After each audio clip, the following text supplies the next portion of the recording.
Yes people, so done with your break. आप लोगों का ब्रेक हो गया। ब्रेक के बाद आपका वापस से स्वागत है। तो ब्रेक से पहले हमने क्या पढ़ा था उसको एक बार हम क्विकली रिवाइज कर लेते हैं कि ब्रेक से पहले हमने क्या पढ़ा था। तो ब्रेक से पहले मैंने आपको ये बताया था, सबसे पहले मैंने आपको ये बताया था कि आपके सिलेबस में क्या क्या है। तो 100 मार्क्स के पेपर में 70 मार्क्स डीटी वाला है, 30 मार्क्स है वो इंटरनेशनल टैक्सेशन वाला है। डीटी में आपका पूरा इनकम टैक्स लॉ कवर होगा। इंटरनेशनल टैक्सेशन में ये 8 टॉपिक्स है जो 30 मार्क्स कवर करते हैं। उसके बाद में मैंने आपको बताया था आपका जो पेपर है उसमें 30 मार्क्स है वो आपको एमसीक्यू बेस्ड क्वेश्चंस आते हैं और बाकी 70 मार्क्स है वो आपका डिस्क्रिप्टिव बेस्ड क्वेश्चन आते हैं। डिस्क्रिप्टिव में question number 1 is compulsory, normally it is from DT, और बाकी वाले जो 2 to 6 है उसमें से 4 आपको अटेंड करने हैं। उसमें 8 मार्क का डीटी रहेगा और 6 मार्क का आपका इंटरनेशनल टैक्सेशन रहेगा। सेक्शन को कैसे रीड करते हैं वो मैंने बताया था, क्लॉजेस क्या होता है वो मैंने बताया था, केस लॉस क्या होता है, गवर्नमेंट आपसे टैक्स क्यों लेती है। तो गवर्नमेंट टैक्स इसलिए लेती है क्योंकि इंडिया की आपने गवर्नमेंट को ये रेस्पॉन्सिबिलिटी दे रखी है, हमको इंडिया को डेवलप करना है, इंडिया को हमको आगे लेके जाना है, ग्रो करना है, उसके लिए टैक्स लेती है। 2 चीजों की जरूरत रहती है, one is the power, second is the money. Power कहां से आता है? कॉन्स्टिट्यूशन ऑफ इंडिया से आता है, वहां कॉन्स्टिट्यूशन में इनको पावर दे रखा है, जो चाहे वो कर सकते हैं। मनी कहां से आती है? 3 सोर्स से। पहले सबसे पहले गवर्नमेंट अपने बिजनेसेस करती है, जैसे LIC है, रेलवे है, बहुत सारी कंपनियां हैं जो गवर्नमेंट ओन है, गवर्नमेंट का होल्डिंग है, तो गवर्नमेंट वहां से पैसा कमाती है। दूसरा है वो अपने पेरेंट्स से पैसा मांगती है in the form of the taxes. Taxes 2 तरह के होते हैं करके, ठीक है, एक तो तुम्हारा डायरेक्ट टैक्स और दूसरा तुम्हारा इनडायरेक्ट टैक्स, और तीसरा है उससे भी अगर जो पैसा चाहिए उतना नहीं मिलता तो वो क्या करती है? लोन लेती है। अब अपन चालू कर रहे हैं सबसे पहला topic, that is the basic concept. हाँ, अब हम सबसे पहला चालू कर रहे हैं topic, that is basic concept and आपका tax rate for the assessment year 2022-23। तो सबसे पहले हम बात करते हैं बेसिक कॉन्सेप्ट। सर आप मुझे एक बात बताओ, आपने बोला कि हमको इनकम टैक्स लॉ पढ़ना पड़ेगा, तो इनकम टैक्स लॉ को पढ़ने के लिए आपको 3 चीजों का नॉलेज होना चाहिए। अगर ये 3 चीजें आपको समझ में आ गई तो आपका income tax law most of है वो कंप्लीट हो जाता है। हम 3 चीजें पढ़ेंगे, क्या क्या? सबसे पहले हम पढ़ेंगे एक तो इनकम टैक्स एक्ट 1961, ये इनकम टैक्स एक्ट 1961। उसके बाद हम पढ़ेंगे इनकम टैक्स रूल्स 1962।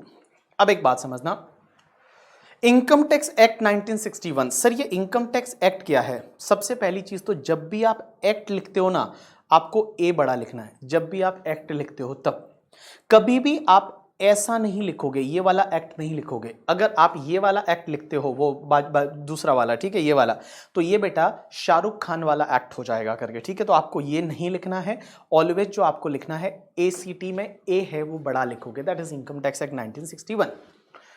तो इन्होंने इनकम टैक्स एक्ट 1961 बनाया और इसमें मेन प्रोविजन दिए कि भैया आपको टैक्स है वो लगेगा, उसके साथ में आपको बताया आपको डेप्रिसिएशन मिलेगा।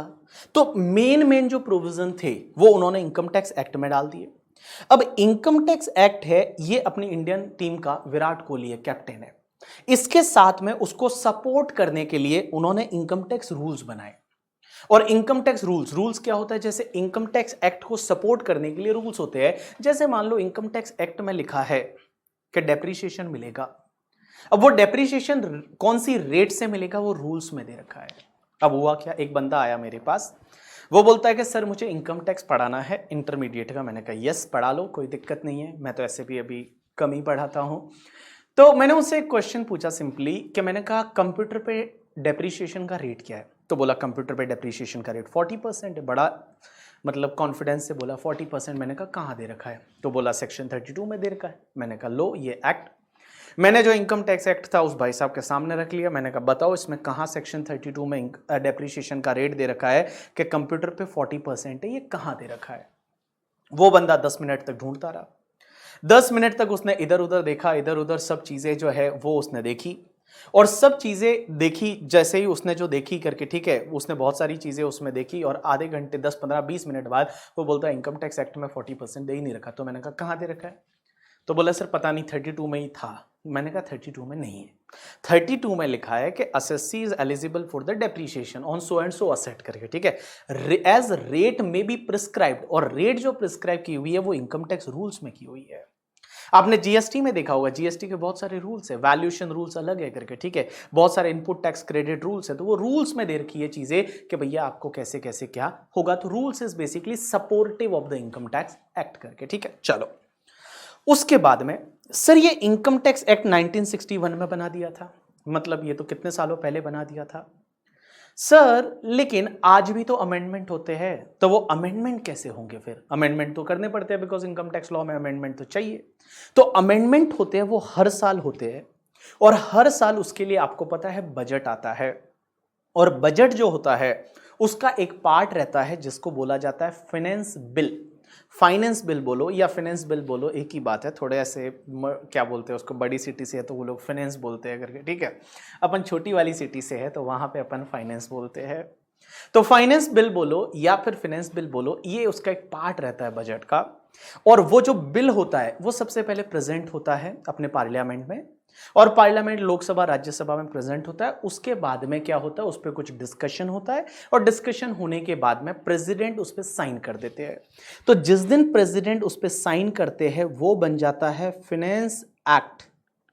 जब तक साइन नहीं होता तब तक उसको फाइनेंस बिल बोला जाता है। बिल पे एनालिसिस होता है, जो चेंज करना है वो चेंज करते हैं, और चेंज करने के बाद में उसको पास करवाया जाता है, और पास करवाने के बाद वो अपने प्रेसिडेंट के पास जाता है, और प्रेसिडेंट जब उस पर साइन कर लेते हैं तब से वो बन जाता है फाइनेंस एक्ट। आपके एग्जाम के लिए finance act 2021 is applicable. Means जो भी फाइनेंस एक्ट 2021 से अमेंडमेंट हुए हैं, that amendment is applicable for the May and November May 2020 exam as well as the November 2020 exam. तो ये जो दो एग्जाम है, May 2020 एंड नवंबर 2020 एग्जाम, इन दोनों के लिए आपका फाइनेंस एक्ट 2021 से जो अमेंडमेंट हुए that is applicable for your examination. ये आपके एग्जाम के लिए एप्लीकेबल है करके, ठीक है।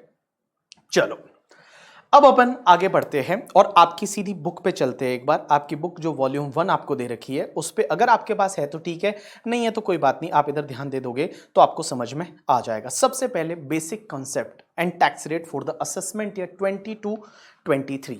अब एक बात बताओ, आपका एग्जाम जो है वो मई नवंबर 2022 में है। इसके लिए आपका प्रीवियस ईयर जो रहेगा that is 21-22 and assessment year 22-23। अब आप बोलोगे प्रीवियस ईयर असेसमेंट ईयर क्या होता है, अभी अपन देखेंगे। तो देखो सबसे पहले क्या दे रखा है, income tax is the most significant tax, direct tax. Entry number 82 of the union list, that is list 1 in the 7th schedule of article 246। तो 246 का 7th शेड्यूल है और उसका यूनियन लिस्ट में एंट्री नंबर 82 है। वो पावर देता है किसको, कॉन्स्टिट्यूशन ऑफ इंडिया में दे रखा है, power to the parliament to the make laws on the taxes on income other than the agriculture income. Agriculture income को छोड़ के बाकी कोई भी इनकम पे अगर टैक्स लेना है उससे रिलेटेड लॉ जो है वो बना सकती है अपनी गवर्नमेंट करके, ठीक है। अब एक बात समझना, ये किसके पास पावर है, सेंट्रल गवर्नमेंट के पास। किसके पास पावर है, सेंट्रल गवर्नमेंट के पास में करके, ठीक है। चलो अब एक बात समझना, source of income tax law. Income tax law पढ़ने के लिए हमको किन किन चीजों का नॉलेज होना चाहिए, तो इनकम टैक्स लॉ पढ़ने के लिए हमको किन किन चीजों का नॉलेज होना चाहिए। तो देखो बेटा, सबसे पहले आपका इनकम टैक्स एक्ट 1961 का नॉलेज होना चाहिए। अब आप बोलोगे ये इनकम टैक्स एक्ट 1961 क्या होता है, तो देखो income tax act is the main source of income tax law. It's provides the determination of total income कैसे निकालनी है, टैक्स लाइबिलिटी कैसे निकालनी है, procedure of assessment etcetera etcetera. It extend to whole of India, पूरे India पे लगता है including Jammu and Kashmir. It came into force from 1 April 1962। ये देखो 1 अप्रैल 1962 से फोर्स में आया। इनकम टैक्स एक्ट 1961 है but came into force from the 1 April 1962 because ये असेसमेंट ईयर वाइज बात करता है। अपन जितनी भी बात करेंगे ना वो हमेशा असेसमेंट ईयर वाइज करेंगे, क्योंकि प्रीवियस ईयर जो था वो असेसमेंट ईयर 62-63 से ये एक्ट लगना चालू हुआ। तो ये फोर्स आया 1 अप्रैल 1962 से। आगे पढ़ेंगे कैसे असेसमेंट ईयर वाइज। देखो इट कंटेन्स सेक्शन 1 से लेकर और 298 तक की सेक्शन है। अब देखो एक बात समझना, 1 से लेकर 298 सेक्शन, इसका मतलब ऐसा नहीं है कि 298 सेक्शन ही है, नहीं। बहुत सारी सेक्शन में ऐसे है, जैसे 35A है करके, ठीक है। फिर आप देखोगे 35CCC है, 35CCD है, 35AD है। तो इन्होंने तो यहाँ पे वो 35 में ही बहुत सारी सेक्शन है। तो अगर आप ऐसे देखने जाओगे तो अप्रॉक्स 500 प्लस सेक्शंस है वो हो जाती है। अगर आप ऐसे देखने जाओगे तो 500 के करीब जो है वो सेक्शंस है वो यहाँ पे हो जाती है। तो ऐसा जरूरी नहीं कि यहाँ 298 सेक्शन है, नहीं, बहुत सारी सेक्शन है। एंड शेड्यूल है वो तुम्हारा 1 से लेके और 14 तक के इसमें शेड्यूल है। It undergoes a change every year by the annual finance act passed by the parliament and other legislation like the taxation law amendment act. बहुत बार क्या होता है, एक चीज समझना, हर बार अमेंडमेंट है वो अमेंडमेंट किससे होते हैं, फाइनेंस एक्ट से। लेकिन बहुत बार क्या होता है कि समय की ऐसी जरूरत होती है कि जब उनको लगता है कि बीच में ही अमेंडमेंट कर देने चाहिए। ऐसा बहुत बार हुआ है। और बहुत बार जब होता है कि भैया अपने को बीच में ही अमेंडमेंट करने पड़ सकते हैं तो वो एक नया लॉ लेके आते हैं। अब ये नया लॉ लेके आते हैं, कुछ नया एक्ट पास कर देते हैं। और आजकल तो ये सिनेरियो है कि ये ऑर्डिनेंस निकालते हैं। आपने बहुत बार सुना होगा ऑर्डिनेंस आया कि निर्मला सीतारमण जी ने ऑर्डिनेंस निकाला। तो ये ऑर्डिनेंस क्या होता है, ऑर्डिनेंस ये होता है कि जब भी गवर्नमेंट है उसकी पार्लियामेंट चल नहीं रही है, जैसे छुट्टियां चल रही है पार्लियामेंट में, तो पार्लियामेंट में जब छुट्टियां चल रही है तो उस टाइम पे क्या होता है कि अपने प्रेसिडेंट साहब के पास एक पावर होती है कि प्रेसिडेंट साहब है अपनी जो फाइनेंस मिनिस्ट्री और इनसे डिस्कस करके, और प्रेसिडेंट साहब के पास ये पावर होती है कि वो ऑर्डिनेंस निकाल सकते हैं। तो आपने देखा होगा अभी एक ऑर्डिनेंस आया था जब कोविड वाला टाइम था, जिसमें आपको पता है वो रेट कट हुई थी, टीडीएस की रेट बोला 0.75% और कुछ अमेंडमेंट्स वगैरह हुए थे एंड ऑल। तो वो जो है वो एक ऑर्डिनेंस निकाला था जिसको बोलते थे taxation and other law amendment and relaxation ordinance 2020।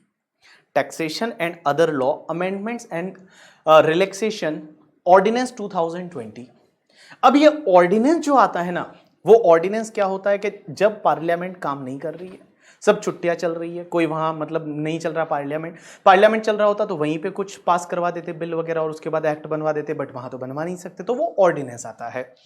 अब जैसे ही पार्लियामेंट हरकत में आती है, जब पार्लियामेंट का सेशन चालू हो जाता है, तब उस ऑर्डिनेंस को वहां पे वापस प्रेजेंट किया जाता है, और प्रेजेंट करने के बाद पास करके और वापस प्रेसिडेंट के पास जाता है, तब वापस वो एक्ट बन जाता है। तो ऑर्डिनेंस आप समझ में आया कि जब पार्लियामेंट चल नहीं रही है और उस टाइम पे उनको ऐसी कोई नीड लगती है कि लॉ में चेंज करने पड़ेंगे, जैसे कोविड में ऐसा हुआ, 2019 में भी एक बार ऐसा हुआ था जब उन्होंने ऑर्डिनेंस लाया था, टैक्सेशन ऑर्डिनेंस 2019 ऑल्सो करके, ठीक है, जो सितंबर में लाया था। उस टाइम पे पार्लियामेंट नहीं थी, उन्होंने वो ऑर्डिनेंस लाया और फिर जाके उसको एक्ट में बदल दिया गया। तो जब एक्ट बन जाता है तो उसका नाम क्या होता है, जैसे मैंने बोला taxation and other law amendment and relaxation act 2020।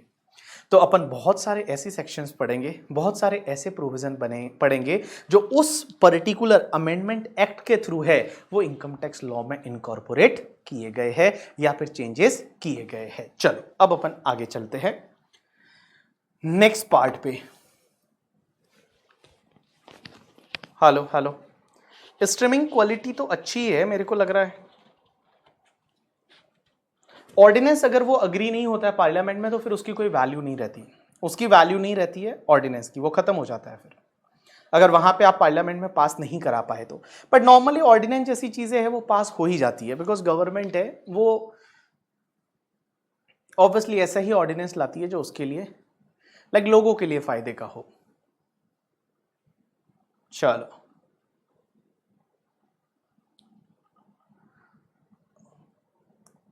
अच्छा, मैं ब्लर आ रहा है तुम लोगों को शायद, यहाँ मुंबई में ना बहुत बारिश हो रही है, बहुत बारिश। आप देखोगे ना मुंबई में इतनी बारिश हो रही है ना, लास्ट के 5 दिन से तो लोग घर से बाहर नहीं निकल पाए।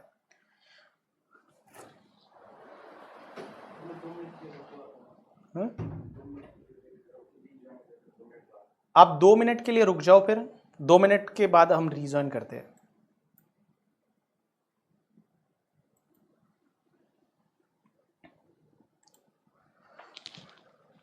यस पीपल, तो हम जो बात कर रहे थे कि भैया source of income tax law पढ़ने के लिए क्या क्या चीजों का आपको नॉलेज होना चाहिए।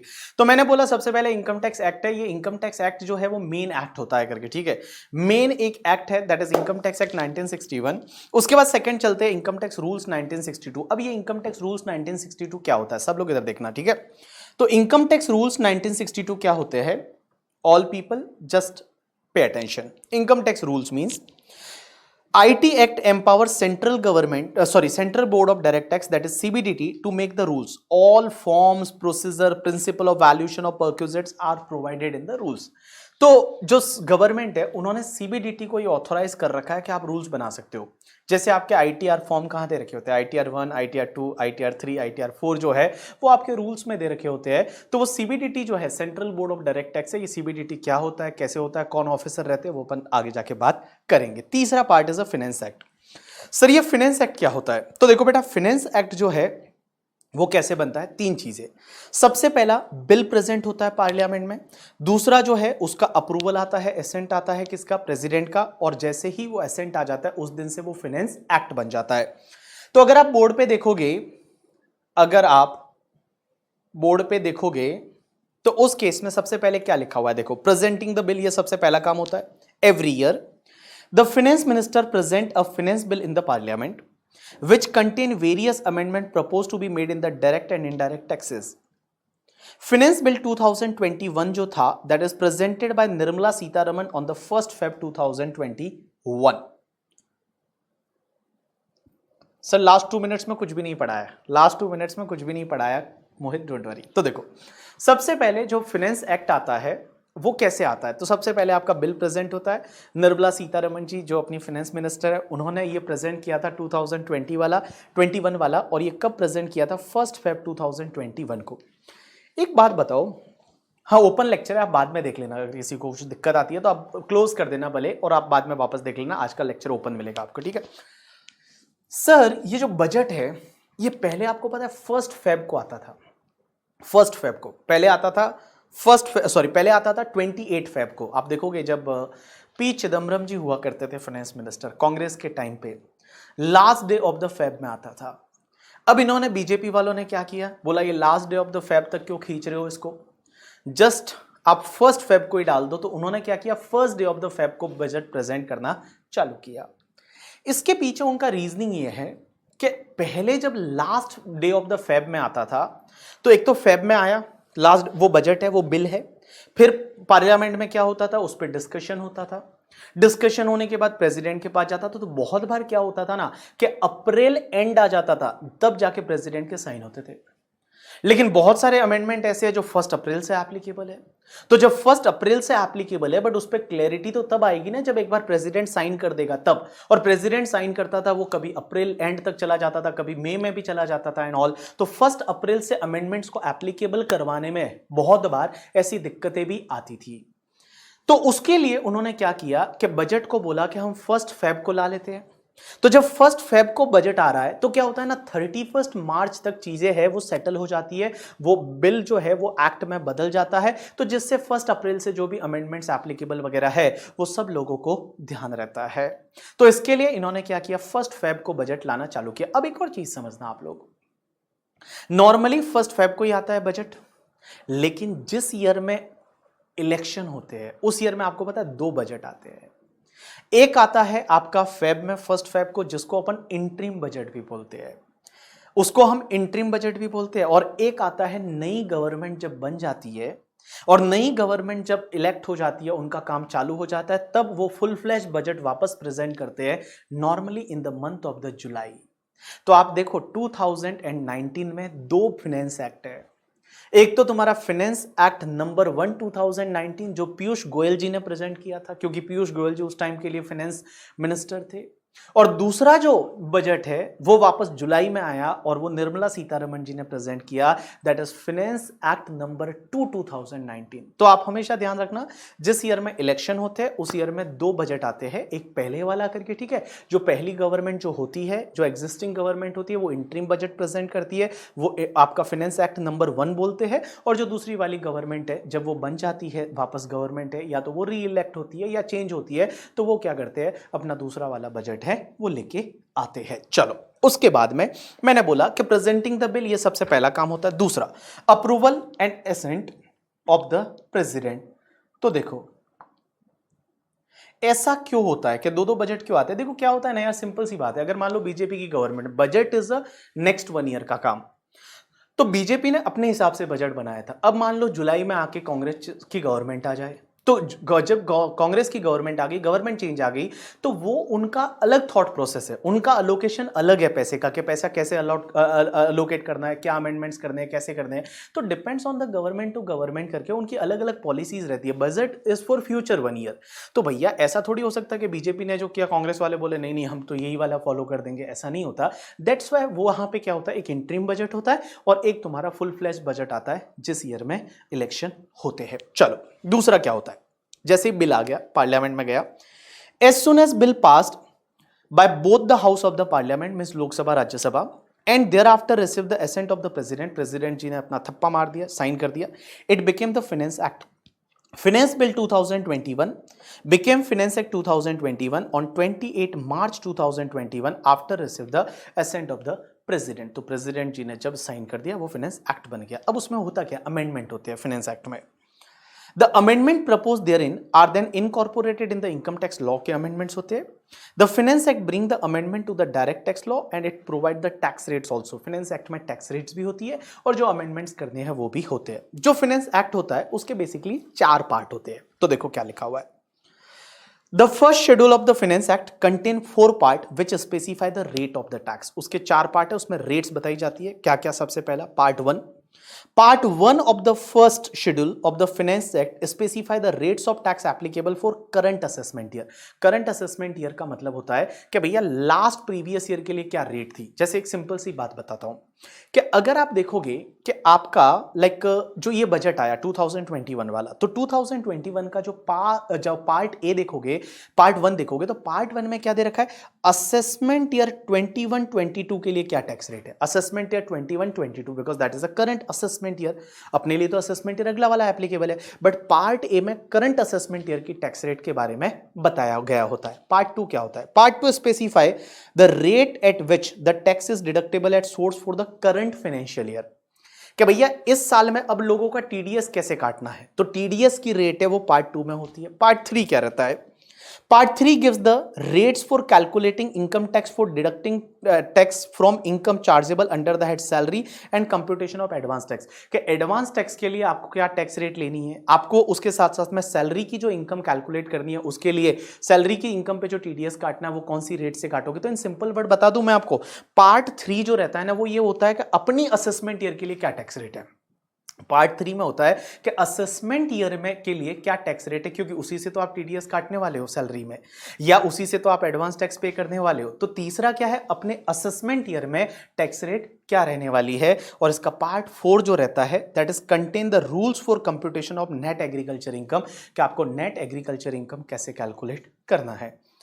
अब आप मुझे यहां पूछोगे कि सर एग्रीकल्चर इनकम जो है उस पर तो टैक्स लगता ही नहीं, तो यहाँ नेट एग्रीकल्चर इनकम क्यों कैलकुलेट करवा रहे हैं। इसका एक जगह रेफरेंस आएगा जहां मैं बताऊंगा कि एग्रीकल्चर इनकम को कभी कभी हम इंक्लूड करते हैं टैक्स पर्पस के लिए, टैक्स कैलकुलेशन के लिए। वो कैसे करते हैं, क्या करते हैं, वो हम फ्यूचर में पढ़ेंगे। तो देखो बेटा, मैंने बोला फाइनेंस एक्ट कैसे बनता है, पहले बिल आता है, उसके बाद प्रेसिडेंट जी का साइन होता है करके, ठीक है, बिल पास हो जाता है, फिर प्रेसिडेंट का साइन होता है, एक्ट बन जाता है, ठीक है। अब फाइनेंस एक्ट का जो फर्स्ट शेड्यूल रहता है, फर्स्ट शेड्यूल के बेसिकली 4 पार्ट रहते हैं। पहले पार्ट में ये रहता है कि करंट ईयर की टैक्स रेट क्या है, करंट ईयर मतलब करंट ईयर की, ठीक है, करंट असेसमेंट ईयर की, मतलब जो लास्ट ईयर बजट आया था उसमें एडवांस क्या टैक्स रेट दी थी वो। या सिंपल वर्ड में ऐसा बोलूं कि फाइनेंस एक्ट 2021 देखोगे तो उसका पार्ट ए में, पार्ट 1 जो है वो ये बोलता है असेसमेंट ईयर 21-22 की क्या टैक्स रेट है। दूसरा पार्ट ये बोलता है करके, ठीक है, कि भैया यहां टीडीएस कौन सी रेट से काटना है। तीसरा पार्ट ये बोलता है कि भैया अगले साल ऑब्वियसली टीडीएस कौन सी रेट से काटना है, सैलरी की इनकम पे टीडीएस कौन सी रेट से काटना है, या फिर आपका क्या बोलते हैं उसको, सैलरी की रेट पे टीडीएस कौन सी रेट से काटना है, या फिर सैलरी की इनकम में टीडीएस कौन सी रेट से काटना है। इन सिंपल वर्ड बताऊं, ये पार्ट 2 एंड पार्ट 3 जो होता है ना वो ये होता है कि आपके असेसमेंट ईयर के लिए क्या टैक्स रेट है, तो यहां पे उस हिसाब से आप टीडीएस काट दो। और लास्ट पार्ट बोलता है नेट एग्रीकल्चर इनकम आपको कैसे कैलकुलेट करनी है। आज जाके और एक बार फाइनेंस एक्ट देखना, और फाइनेंस एक्ट का जो फर्स्ट शेड्यूल है क्या उसमें ऐसा दे रखा है या नहीं है। चलो उसके बाद ये सर्कुलर और नोटिफिकेशन, ये सर्कुलर और नोटिफिकेशन में क्या फर्क है, कोई बता सकता है। सर्कुलर एंड नोटिफिकेशन, सर ये सर्कुलर है ये नोटिफिकेशन, बताओ कोई। Circular and notification, difference between circular and notification कोई बताएगा।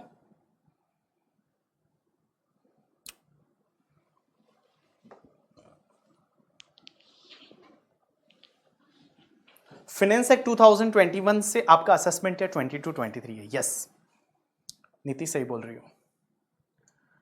Circular are clarification and notification. देखो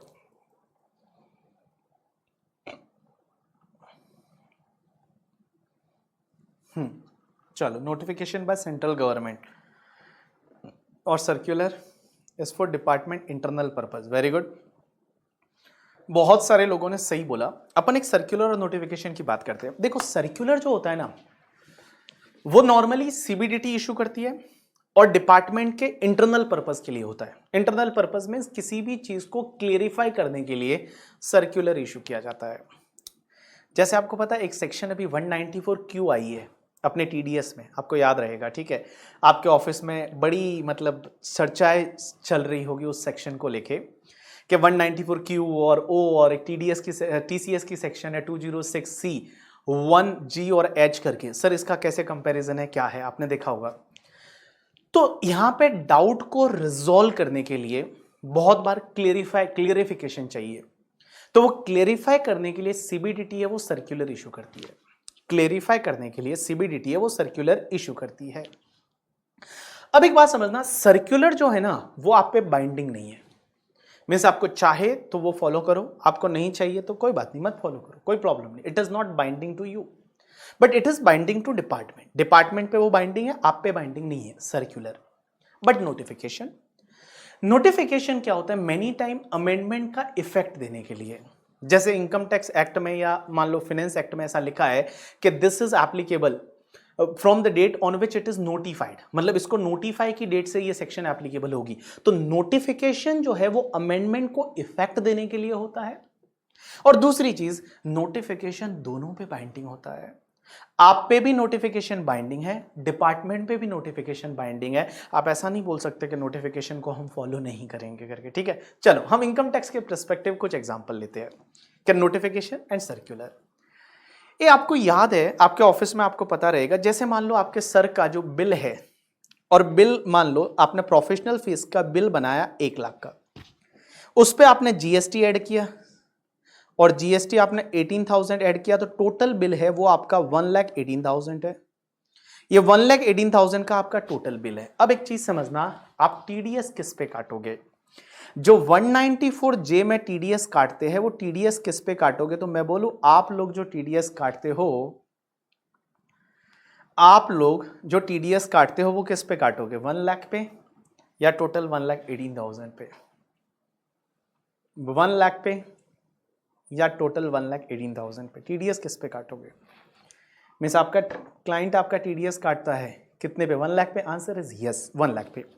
नॉर्मली आप 1 लाख पे यहां पे टीडीएस काटोगे और 1 लाख पे 10,000 का टीडीएस काट लिया और क्लाइंट आपको 1,08,000 है वो पे करेगा। लेकिन एक बात बताओ, कभी अगर क्लाइंट ने आपका टीडीएस पूरा 1,18,000 पे काट दिया और 11,800 का टीडीएस काट लिया, तो क्या ये गलत है? आंसर इज नो, कोई गलत नहीं है।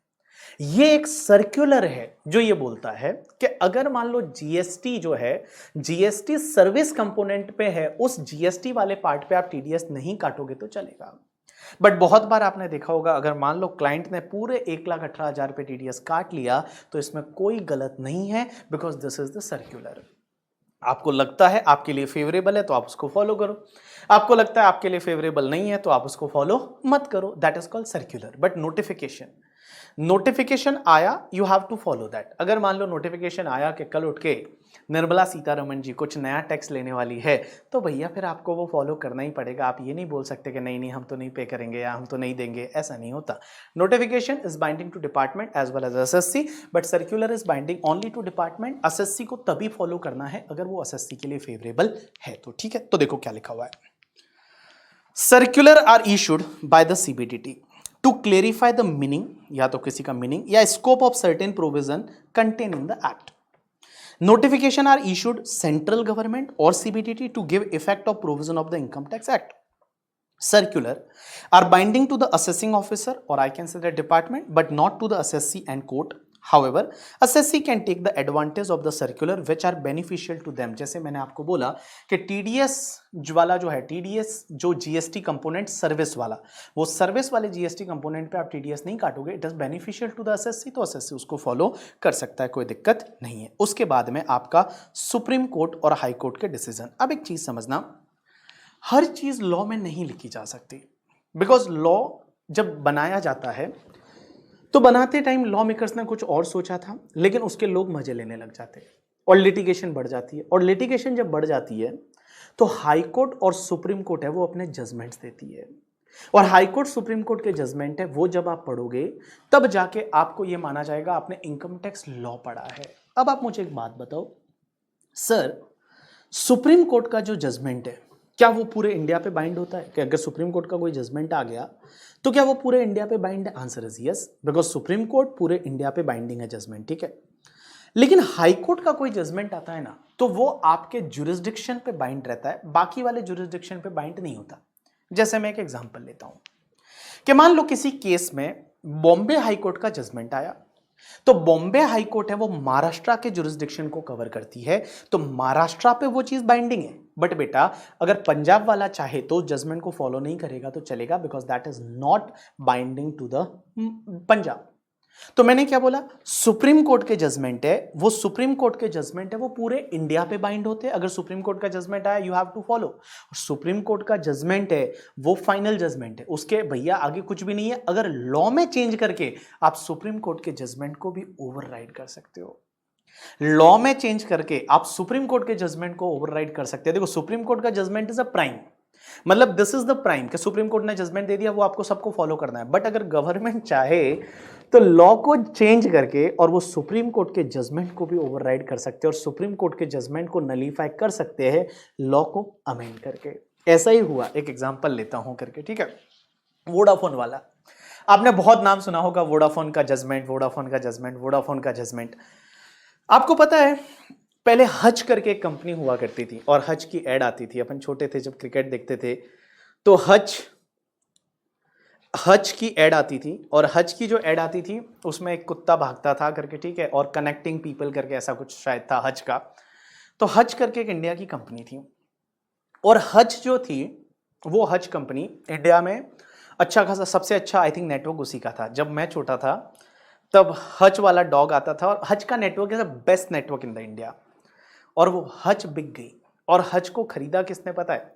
हज को खरीदा था एक कंपनी थी, दैट इज अ वोडाफोन। और वोडाफोन जो है वो एक नीदरलैंड की कंपनी थी। अब हुआ क्या था, मैं आपको थोड़ा सा एक हिंट दे देता हूं आज करके, ठीक है, आगे इसको फ्यूचर में बहुत अच्छे से पढ़ेंगे, बट मुझे सिर्फ आपको यह समझाना है कि सुप्रीम कोर्ट के जजमेंट को ओवरराइड किया जा सकता है। अब कैसे होता है एक समझना। उसमें हुआ क्या था, इंडिया की एक कंपनी थी जिसका नाम था हज एसआर लिमिटेड। हज एसआर लिमिटेड ये इंडिया की कंपनी थी, ठीक है। अब इसकी एक होल्डिंग कंपनी थी दैट इज सीजीपी, और सीजीपी जो कंपनी थी वो सीजीपी कंपनी मॉरिशस में थी, मॉरिशस बेस्ड कंपनी थी जिसका नाम था सीजीपी। अब एक चीज समझना, एक कंपनी सीजीपी जो थी ये इसकी होल्डिंग कंपनी थी। होल्डिंग कंपनी थी किसकी पता है? हज एसआर की। तो हज एसआर इंडिया का कंपनी, उसका होल्डिंग कंपनी सीजीपी जो कहां पे? मॉरिशस में इनकॉर्पोरेटेड है। अब एक बात समझना, जो सीजीपी का होल्डिंग कंपनी था दैट वाज हचेसन इंटरनेशनल करके, ठीक है, हचेसन इंटरनेशनल होल्डिंग कंपनी। वो कंपनी जो थी वो उसकी होल्डिंग कंपनी थी, और वो किसी और फॉरेन कंट्री में थी। और एक और फॉरेन कंपनी थी जिसका नाम था वोडाफोन, वोडाफोन इंटरनेशनल। और ये वोडाफोन इंटरनेशनल है वो नीदरलैंड बेस्ड कंपनी थी, ठीक है। इसमें जो हज एसआर थी वो इंडिया की कंपनी, सीजीपी एक मॉरिशस की कंपनी, और उसके बाद हचेसन इंटरनेशनल है वो किसी और कंट्री में इनकॉर्पोरेट कंपनी थी करके, ठीक है। और वोडाफोन इंटरनेशनल है ये भी एक किसी और कंट्री की कंपनी थी, दैट इज द नीदरलैंड की। अब हुआ क्या पता है आपको, अगर कोई इंडियन कंपनी के शेयर बेचते, अब जैसे एक एग्जांपल लेता हूं, समझना यहां पे जो ये सीजीपी थी ये फॉरेन कंपनी थी क्योंकि मॉरिशस में थी, ठीक है।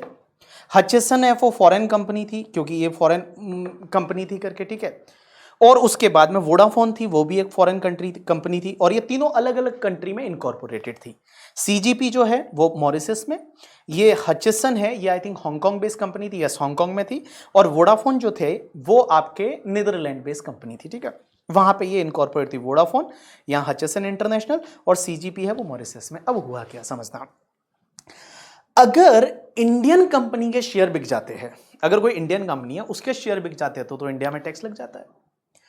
तो जैसे अब हुआ क्या, ये वोडाफोन इंटरेस्टेड हुआ, फॉरेन का कंपनी, नीदरलैंड का कंपनी, वो बोलता है हमको इंडिया का हच एसआर खरीदना है, इंडिया का हमको हच एसआर है, वो हच एसआर वोडाफोन बोलती है कि हमको इंडिया का हच एसआर है वो खरीदना है। तो इसके लिए बिड लगी, अब बोला खरीदना है। तो एक बात बताना समझना, अगर ये सीजीपी है, ये होल्डिंग है किसकी, हच एसआर इंडिया की, वो सीजीपी है वो होल्डिंग है हच एसआर इंडिया की। अगर ये सीजीपी इसके शेयर इसको बेच देती, किसको, वोडाफोन इंटरनेशनल को, अगर हच एसआर इंडियन कंपनी के शेयर बिक जाते तो इंडिया में टैक्स लग जाता, क्योंकि सेक्शन 9 में ये लिखा हुआ है कि अगर इंडियन कंपनी के शेयर है वो इंडियन असेट माना जाता है और उसको बेचा तो इंडिया में टैक्स लग जाएगा, ये लॉ में लिखा हुआ है, इनकम टैक्स एक्ट ऐसा बोलता है। इन्होंने प्लानिंग की, और इंडिया के जो बड़े बड़े टैक्स लॉयर है करके, ठीक है, हरीश साल्वे वगैरह बहुत बड़े बड़े लोग जो थे वो वोडाफोन के यहाँ पे और हज के इस डील में शामिल थे। और उन्होंने क्या किया पता है, इंडियन कंपनी को कैसे बिकवाया, उन्होंने ये जो सीजीपी कंपनी थी मॉरिशस वाली, फॉरेन कंपनी है, अब ये फॉरेन कंपनी सीजीपी के शेयर्स जो है वो इन्होंने, हच इंटरनेशनल ने सीजीपी के शेयर वोडाफोन को बेच दिए। सीजीपी जो है वो वहीं मॉरिशस में है, और एक मॉरिशस बेस्ड कंपनी के शेयर जो है वो नीदरलैंड की कंपनी को बेचे एक हांगकांग की कंपनी ने। इंडियन कंपनी के शेयर पहले भी सीजीपी के पास थे, अभी भी सीजीपी के पास है। तो इंडियन कंपनी जो थी वो इंडियन कंपनी की होल्डिंग कंपनी पहले भी सीजीपी थी, आज भी सीजीपी है, बट सीजीपी के शेयर बिक गए, किसको बेचे गए, हचिसन हांगकांग की कंपनी ने बेचे वोडाफोन नीदरलैंड की कंपनी को। तो एक फॉरेन की कंपनी दूसरी फॉरेन की कंपनी के शेयर तीसरी फॉरेन की कंपनी को बेच रही है। इन्होंने बोला इस पे इंडिया में टैक्स नहीं लगेगा, इन्होंने बोला इस पे इंडिया में टैक्स लगेगा ही नहीं। तो इंडिया में टैक्स नहीं लगेगा क्योंकि इन्होंने बोला कि इंडियन लॉ बोलता ही नहीं, इंडियन लॉ बोलता है इंडियन कंपनी के शेयर बिके, इंडिया की असेट बिकी तो इंडिया में टैक्स लगेगा। ये बोलते हैं इंडियन शेयर तो बेचे ही नहीं, इंडिया की कंपनी के असेट तो बिकी ही नहीं, इंडिया की कंपनी की असेट तो एज इट इज है, इंडियन कंपनी के शेयर तो एज इट इज है। तो यहां हच एसआर का तो कुछ हुआ ही नहीं। बोला हच एसआर जो थी उसकी पहले होल्डिंग कंपनी सीजीपी थी, आज भी सीजीपी है, मॉरिशस वाली, सीजीपी के शेयर बिक गए। अब एक बात समझना, अगर जैसे ये ट्रांजैक्शन कंप्लीट हो गया और ट्रांजैक्शन कंप्लीट होने के बाद हुआ क्या कि लाइक एक मुंबई का एओ, मुंबई का असेसिंग ऑफिसर, और मुंबई के असेसिंग ऑफिसर ने एक नोटिस भेजा, और नोटिस किसको भेजा पता है, नोटिस भेजा गया वोडाफोन इंटरनेशनल फॉरेन कंपनी को, नीदरलैंड नोटिस भेजा इसने।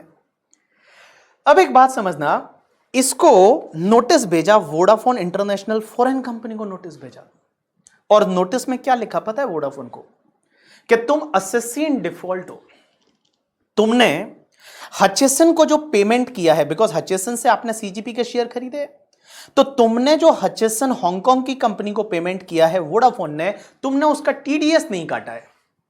और जब तुम टीडीएस नहीं काटते हो, अगर तुम टीडीएस नहीं काटते हो तो एक सेक्शन हुआ करती है 201 इनकम टैक्स में, और वो 201 बोलती है कि डिपार्टमेंट आपको असेसी इन डिफॉल्ट बना देगा।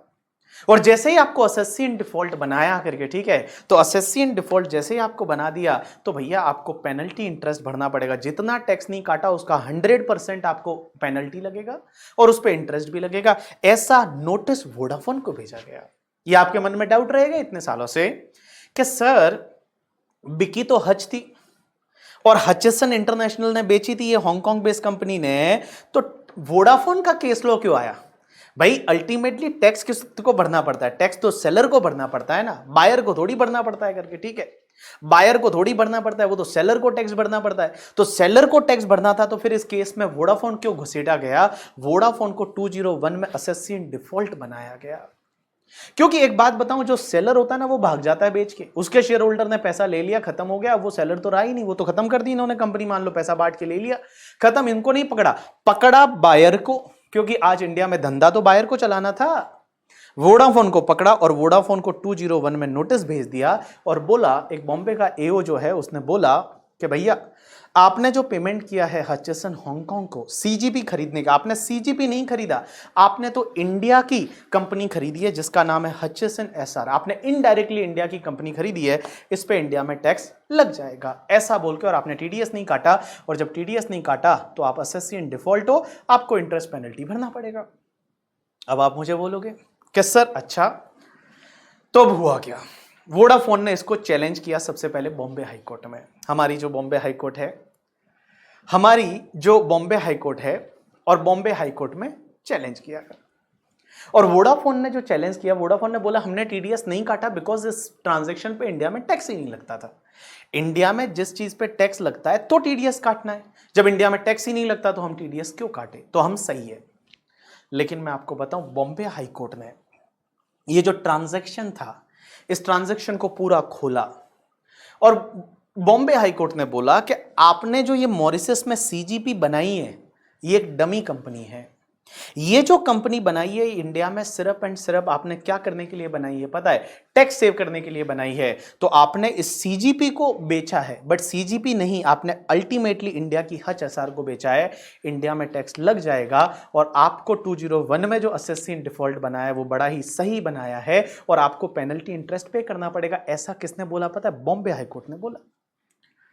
अब जैसे ही बॉम्बे हाई कोर्ट ने ऐसा बोला, वोडाफोन की हालत खराब हो गई और वोडाफोन को पेनल्टी पे करनी पड़ी। आपको याद रहेगा तो अप्रोक्स 41,000 करोड़ के करीब का, या 12,000 या 11,000 करोड़ का पेनल्टी और इंटरेस्ट का अमाउंट है, वो वोडाफोन को पे करना पड़ा बॉम्बे हाई कोर्ट के ऑर्डर के बाद। बॉम्बे हाई कोर्ट का ऑर्डर जो था वो वोडाफोन ने चैलेंज किया, कहां? सुप्रीम कोर्ट में। और जैसे ही सुप्रीम कोर्ट में चैलेंज हुआ ये ऑर्डर, तो सुप्रीम कोर्ट ने जजमेंट आया। और सुप्रीम कोर्ट का जजमेंट किसके फेवर में आया पता है आपको? सुप्रीम कोर्ट का जजमेंट वोडाफोन के फेवर में आया और सुप्रीम कोर्ट ने बोला इंडिया में इस पे टैक्स नहीं लगेगा। इंडिया में जो है, जो हाई कोर्ट बोली थी इंडिया में टैक्स लगेगा, ठीक है, इस ट्रांजैक्शन पे, सुप्रीम कोर्ट ने बोला इस पे इंडिया में टैक्स नहीं लगेगा। लॉ ऐसा बोलता ही नहीं है। आपकी लॉ में क्लियरली लिखा हुआ है इंडियन कंपनी का शेयर बेचा, तो यहां इंडियन कंपनी का शेयर बिक नहीं रहा है, तो इंडिया में इस पे टैक्स नहीं लगेगा, ऐसा सुप्रीम कोर्ट ने बोला। वोडाफोन जीत गई। वोडाफोन जीत गई क्योंकि सुप्रीम कोर्ट का जजमेंट था इंडिया में टैक्स नहीं लगेगा। आपको पता है जब सुप्रीम कोर्ट का जजमेंट आया तो जो गवर्नमेंट का लॉयर था उसने बोला सुप्रीम कोर्ट के कि सर आपको भी पता है कि यहां पे जो ये सीजीपी है ये एक डमी कंपनी बनाई गई है, ये कोई रियल कंपनी नहीं है, ये डमी कंपनी, इन्होंने टैक्स प्लानिंग की है, इसमें इंडिया का लॉस हो रहा है और आप ऐसे बोल रहे हो कि इंडिया में इस पे टैक्स नहीं लगेगा। तो आपको पता है सुप्रीम कोर्ट के जज का जो स्टेटमेंट था वो ये था कि dear, we are here in supreme court to interpret the law, not to make the law. हम यहां सुप्रीम कोर्ट में जो आपका लॉ है, जो गवर्नमेंट ने बनाया है, हम उसको इंटरप्रेट करने के लिए है, ना कि लॉ बनाने के लिए है। अगर आपको लगता है then please change the law. तो सुप्रीम कोर्ट ने उनको बोला कि आपको लगता है कि भाई इस पे टैक्स लगना चाहिए तो आप अपने लॉ में चेंज करिए और लॉ में चेंज करके जो हमारा जो जजमेंट जो था उस जजमेंट को ओवरराइड कर लीजिए। तो भाई साहब 2012 का बजट आया, ये 2011 के आसपास जजमेंट आया सुप्रीम कोर्ट का। तो 2012 का जजमेंट आया और इस 2012 में our finance minister was Pranab Mukherjee, और प्रणब मुखर्जी ने लॉ को चेंज कर दिया और लॉ को चेंज करके जो सुप्रीम कोर्ट का जजमेंट था उस जजमेंट को ओवरराइड कर दिया और लॉ को रेट्रोस्पेक्टिवली चेंज किया 1961 से। और 1961 से लॉ को चेंज करके और उन्होंने सुप्रीम कोर्ट के जजमेंट को ओवरराइड कर लिया। इसका मतलब आप समझ रहे हो कि सुप्रीम कोर्ट का जजमेंट प्राइम है, लेकिन लॉ से सुप्रीम कोर्ट के जजमेंट को भी ओवरराइड किया जा सकता है। और इन्होंने सुप्रीम कोर्ट के जजमेंट को ओवरराइड करके और वोडाफोन से बोला कि भैया अब लाओ पैसा, हमको टैक्स दो, बिकॉज हम तो हमारा लॉ बोलता है। और 1961 से ऐसा बोलता है, क्या बोला होता है? अमेंडमेंट कैसा किया? रेट्रोस्पेक्टिवली। और 1961 से ऐसा बोलता है। और मैं बताऊं उन्होंने लॉ में अमेंडमेंट कैसे किया। अमेंडमेंट को नो डाउट अपन इंटरनेशनल टैक्सेशन में बड़ा डिटेल में पढ़ेंगे उस चीज को, बट उन्होंने क्या किया, लॉ में क्या डाला पता है?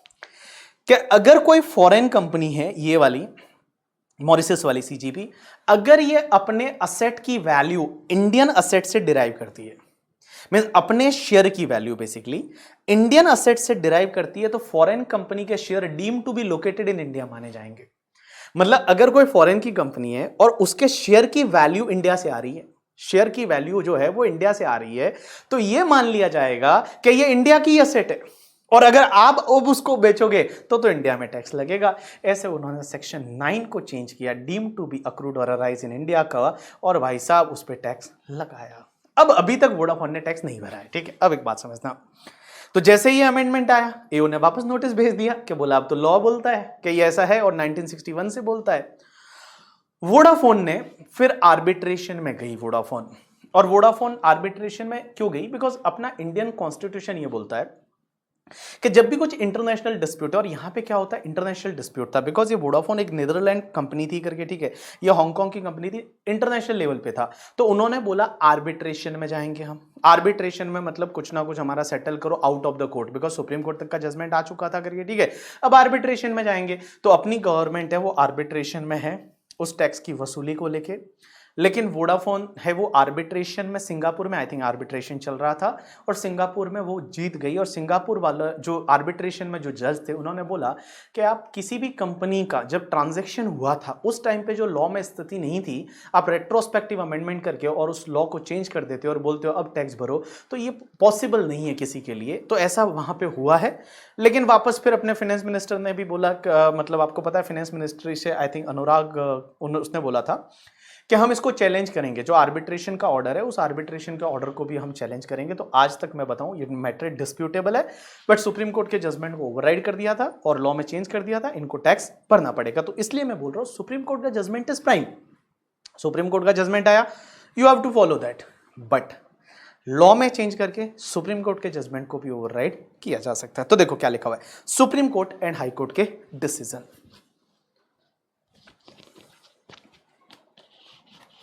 हाँ, तो आर्बिट्रेटर के जो जजमेंट है, अब आर्बिट्रेशन इंटरनेशनल लेवल पे कैसे हो रहा है, क्या हो रहा है, वो इनकम टैक्स का नजरिए में नहीं है, इनकम टैक्स में वो नहीं आता है करके, ठीक है। नहीं, ये सुप्रीम कोर्ट के बाद आर्बिट्रेशन में गए। पॉसिबिलिटी ऑफ केसेस में देखो मेरे को ये लगता है अब कोई कलेक्ट कर नहीं पाएंगे, ठीक है, या तो वोडाफोन थोड़े दिन बाद बंद हो जाएगी, ऐसे भी उसका शेयर वगैरह तो आपको पता है लॉसेस कर रही है बहुत ज्यादा कंपनी, बहुत सारी चीजें ऐसी है कि लाइक नहीं हो पाएगा that collection, I think not possible. Let's see, देखते हैं क्या होता है आगे, ठीक है। बट यार आपको पकड़ना था तो हज को पकड़ना था, बेचारी वोडाफोन को ऐसे ही पकड़ रहे हो, बेचारा उसने टीडीएस नहीं काटा उसके लिए, ठीक है। चलो, तो टीडीएस नहीं काटते हो तो आपके साथ क्या होता है, एक बार वोडाफोन से जाके पूछ लो, वो आपको बता देंगे कि आपके साथ क्या होता है करके, ठीक है। पॉसिबिलिटी क्या है आर्बिट्रेशन में, बट देखो यार उसमें दो व्यूज आते हैं लोगों के। एक जो सेगमेंट ऑफ पीपल ये बोलते हैं कि जब जिस दिन ये ट्रांजैक्शन हुआ उस दिन तो लॉ में नहीं था, तो अब आप उस पर रेट्रोस्पेक्टिव अमेंडमेंट कर रहे हो, ये गलत है। इंटरनेशनल लेवल पर अब हर कोई यही करेगा, अगर कुछ भी आप गलत करते हो और फिर उसके बाद में आप बोलते हो कि नहीं नहीं ये तो गलत है करके, ठीक है, तो ये गलत है ना। दूसरा लॉ बोलता है, दूसरा जो सेगमेंट ऑफ पीपल है वो ये बोलता है कि क्यों नहीं, जब भैया आपने प्लानिंग ही की थी, जब आपने पैसा चोरी ही किया था, आपने ये करने के लिए ही ऐसा किया गया था, तो क्यों ना हम आपसे टैक्स ले। सीधी सी बात है, लॉ में कुछ लूप होल था, हमने उसको सुधार दिया करके, ठीक है। तो that two type of the segment of people, ठीक है, two type of the segment of people क्या होता है, let's see in the future. But I think, I personally feel अब आप नहीं ले सकते पैसा, बिकॉज इंटरनेशनल लेवल का मैटर है, इंटरनेशनल गवर्नमेंट के साथ में आपको इंडिया में इन्वेस्टमेंट भी चाहिए, इंडिया में आपको पैसे भी चाहिए, इंडिया में आपको कंपनीज भी चाहिए, बाहर से फॉरेन का इन्वेस्टमेंट भी चाहिए। और जब ऐसे जजमेंट्स आते हैं ना, तो जो इंटरनेशनल लेवल की एमएनसीज है वो थोड़ा मतलब डीमोटिवेट होती है कि कल उठ के अगर मान लो आप कुछ भी कल उठ के चेंज कर दोगे करके, ठीक है, और चेंज करने के बाद आप कुछ भी बोलोगे कि नहीं नहीं अब आप इतना पुराना टैक्स भर दो एंड ऑल, तो that is like tax planning चोरी थोड़ी होती है। देखेंगे टैक्स प्लानिंग क्या होता है, टैक्स अवॉइडेंस क्या होता है, टैक्स मैनेजमेंट क्या होता है, और टैक्स इवेजन क्या होता है। Tax evasion, tax avoidance, tax planning and tax management, 4 words होते हैं, एक टॉपिक में पढ़ेंगे। चलो, तो supreme court and high court decision ये भी आपको पढ़ने पड़ेंगे। तो देखो क्या लिखा हुआ है, various issues which are arise out of the provision of the act are decided by high court and supreme court. The supreme court is the apex court of the country and law laid down by the Supreme Court is the law of the land.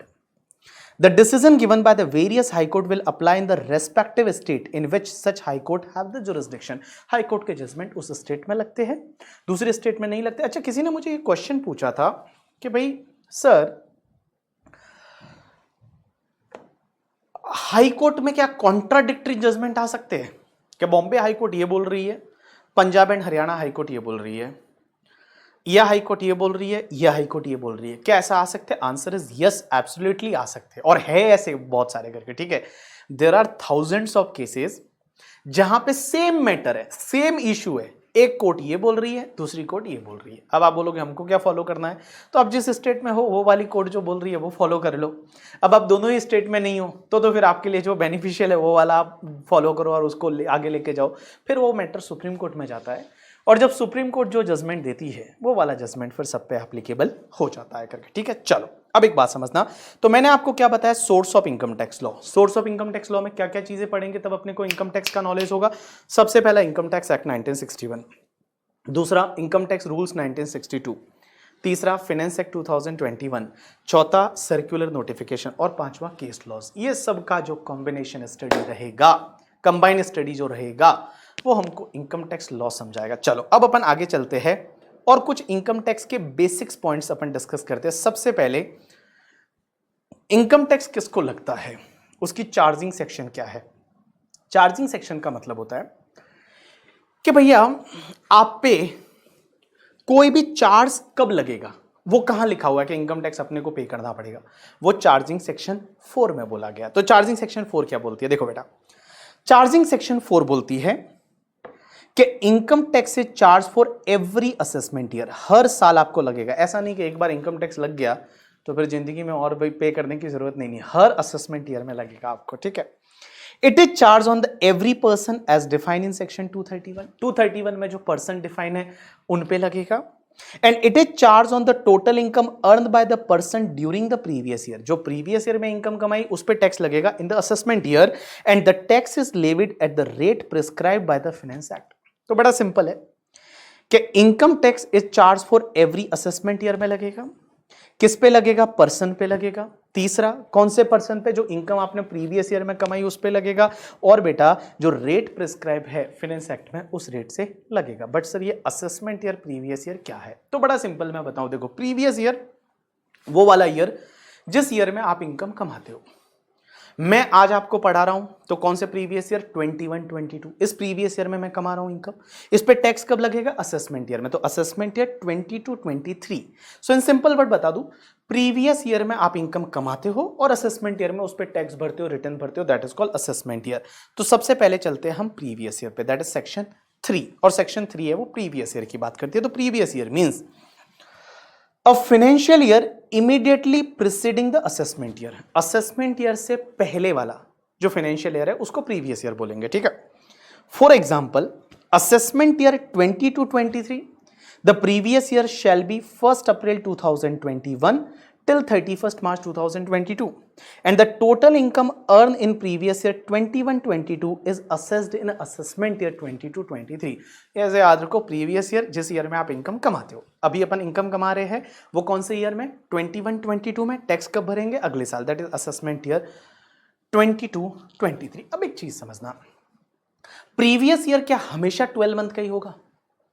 जैसे हम बोल रहे हैं कि हमारा previous year है that is 21-22, that is 1 अप्रैल 2021 से लेके और 31 मार्च 2022 तक. इस पर्टिकुलर पीरियड में जो आप इनकम कमा रहे हो उस पर अगले साल टैक्स भरना है. तो क्या प्रीवियस ईयर हमेशा 12 मंथ का रहेगा? Answer is no. अगर आपने कोई नया बिजनेस चालू किया है तो उस ईयर का जो प्रीवियस ईयर है वो उस डेट से स्टार्ट होगा जिस दिन आपने नया बिजनेस चालू किया. जैसे मैं एक एग्जांपल लेता हूं, अब जुलाई में है, पढ़ाई कर रहे हैं अपन. मान लो मैंने कोई बिजनेस है वो 1 सितंबर 2021 से स्टार्ट किया, तो मेरा प्रीवियस ईयर 12 मंथ का नहीं होगा. My previous year will be from 1 सितंबर 2021 से लेके और 31 मार्च 2022 तक है, वो मेरा प्रीवियस ईयर रहेगा. तो देखो क्या लिखा हुआ है आगे, all people just pay attention, provided that in case of business or profession newly set up or source of income newly coming into existence, in that financial year, the previous year shall be the period beginning with the date of setting up of the business or profession, or as the case may be the date on which the source of income is newly come into existence and ending with that financial year, that is called your previous year. तो in simple word में बता दो, previous year वो वाला year है जिस year में आप इनकम कमाते हो। नॉर्मली ये 12 मंथ का होता है, बट नया बिजनेस चालू किया या कोई नया सोर्स ऑफ इनकम अगर एग्जिस्टेंस में आया, तो जिस दिन बिजनेस चालू किया या नया सोर्स ऑफ इनकम एग्जिस्टेंस में आया उस डेट से लेकर और 31 मार्च तक आपका प्रीवियस ईयर रहेगा। अब असेसमेंट ईयर क्या होता है, तो देखो assessment year section 2 clause 9, yes ending always on the 31 मार्च। 2(9) क्या बोलता है असेसमेंट ईयर, तो देखो assessment year means a period of 12 month only, मतलब ये हमेशा 12 महीने का ही रहेगा। Commencing on the first day of April of every year, and income earned in previous year is taxed in assessment year. Assessment year 22-23 is a period of 12 months commencing from 1st April 2022 and ending on 31st March 2023. ये always 12 month का रहेगा। Assessment year is always 12 month. Income कमाते हो previous year में, tax भरते हो आप assessment year में, ठीक है। चलो अब एक बात समझना, हाँ अगर आपका बिजनेस उस साल में कंप्लीट बंद हो जाता है तो भी आपका प्रीवियस ईयर 31 मार्च ही लिया जाएगा। इसमें ऐसा कुछ नहीं लिखा हुआ कि बिजनेस बंद हुआ तब तक ही previous year always end on 31 March, और उसके बाद असेसमेंट ईयर है वो हमेशा 12 मंथ का ही रहेगा।